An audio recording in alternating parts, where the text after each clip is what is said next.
নতুন স্লোগান দিতে চায়। এবার নেতাই নেতাই খেলা হবে, জনগণ এবার তালি দেবে।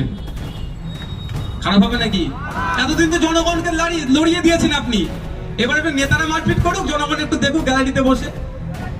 এতদিন নেতারা গ্যালারিতে বসেছিল আর জনগণদের লড়িয়েছিল, এবার জনগণকে বলতে হবে নেতাই নেতাই লড়াই চাই, জনগণ এবার দেখতে চাই।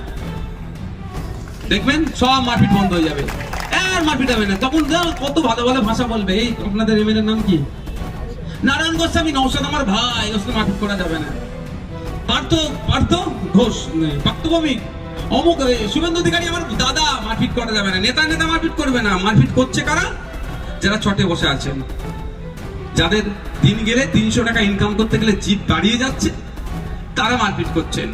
যাদের ছেলেটা ক্লাস 5-6 পড়ে, ইংলিশে তার নাম বাবার নাম স্কুলের ঠিকানা লিখতে পারছেন না, সে আবার নেতার হয়ে দাদার হয়ে মারপিট করছে। আর দাদা আপনার ছেলের ভবিষ্যৎ ধ্বংস করে দিচ্ছে। অনুরোধ করছি রাজনৈতিক সৌজন্যতা বজায় রাখবেন, যার যাকে ভালো লাগবে ভোট দেবে, কিন্তু ভোটটাই সব মা ভাববেন না প্রতিবেশী। বাকি 364 দিন যার সাথে একসাথে উঠা বসা করেছেন, এই ভোটের জন্য তার সম্পর্ক নষ্ট করবেন না।